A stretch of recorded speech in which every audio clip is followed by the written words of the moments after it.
جو سیاست میں ملکی سلامتی اور قومی اداروں کے خلاف محاذ جنگ کھول کر بیٹھے ہوئے ہیں۔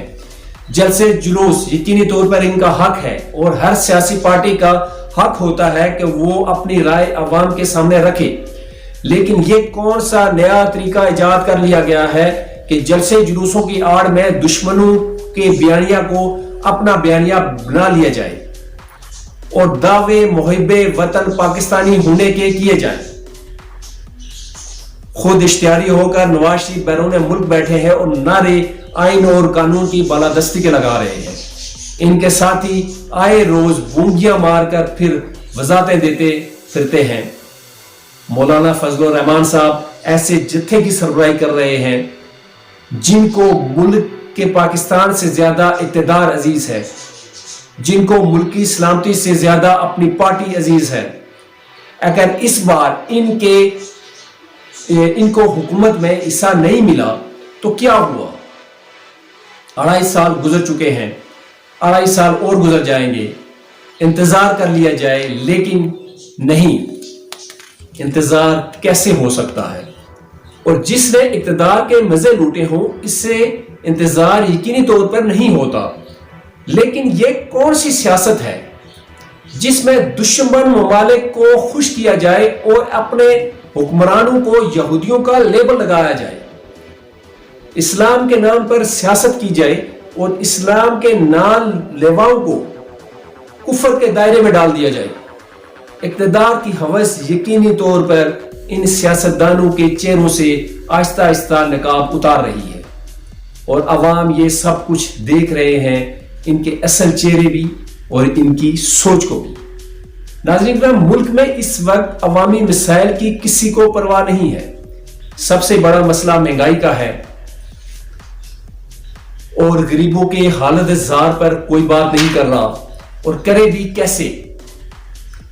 کہیں نہ کہیں اس ملکی بحران میں ان کا بھی ہاتھ ہے۔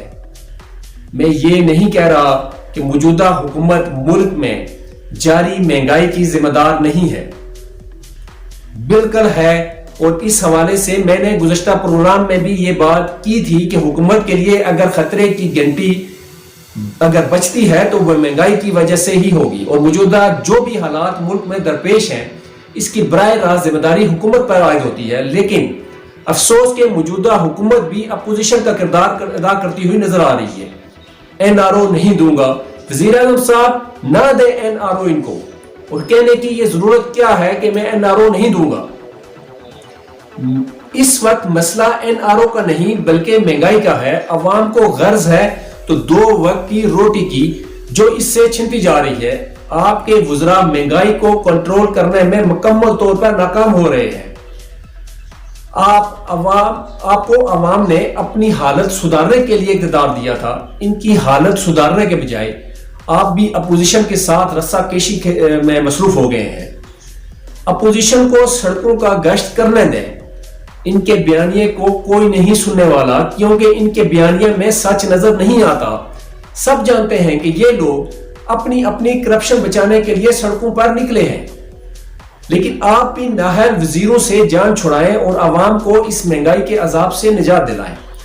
آپ تو کہتے تھے کہ اگر اوپر بیٹھا ایماندار ہو تو نیچے کوئی بھی کرپشن اور بے ایمانی نہیں کر سکتا، لیکن دیکھ لیں کرپشن بھی ہو رہی ہے اور بے ایمانی بھی عروج پر ہے، ذخیرہ اندوزی بھی ہو رہی ہے اور سمگلنگ بھی۔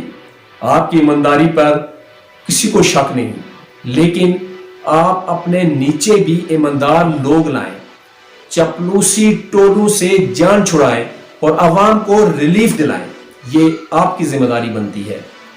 رہی بات ان نام نہاد سیاستدانوں کی جو بھارتی لابی کی زبان بول رہے ہیں، تو گواہ رہنا تاریخ کے اوراق میں یہ لوگ خود بے نقاب ہو کر رہیں گے۔ ناظرین کرام، کوئی بھی پاکستانی یہ کسی صورت برداشت نہیں کر سکتا کہ اس کے ملکی سلامتی کے حوالے سے پراپیگنڈے کو برداشت کرے۔ یقینی طور پر حکومت کی بھی ذمہ داری بنتی ہے کہ سیاست کو الگ رکھ کر ایسے عناصر جو ملک دشمنی میں حدیں پھلانگ رہے ہیں اور آئے روز ان کی زبانیں پھسل رہی ہیں، ان کی زبانوں کو لگام دی جائے۔ پارٹی وفاداریاں ضرور نبھائیں، نبھائی جائیں، لیکن کسی بھی صورت دشمن ایجنڈے کو تقویت دینا کسی بھی پاکستانی کو گوارا نہیں ہے۔ یہ حکومتی ریاستی اداروں کا کام ہے کہ ان کو کیسے لگام ڈالی جائے، وگرنہ اقتدار کی ہوس میں یہ لوگ کسی بھی حد تک جا سکتے ہیں۔ یاد رکھیں، یہ پاکستان ہے تو ہم ہیں، آپ ہیں، آپ کی سیاست ہے۔ کچھ بولنے سے قبل اس کو توڑ لینا چاہیے۔ بات کی وضاحتیں کوئی قبول نہیں کرتا۔ ایسے نام نہاد سیاستدانوں کے لیے میں تو صرف اتنا ہی کہوں گا کہ تہمت لگا کے جو دشمن سے داد لے، ایسے سخن فروشوں کو مر جانا چاہیے۔ ناظرین، اس کے ساتھ آج کے پروگرام کا وقت ختم ہوتا ہے۔ اگلے پروگرام تک کے لیے سلیم برلاس کو اجازت دیجیے۔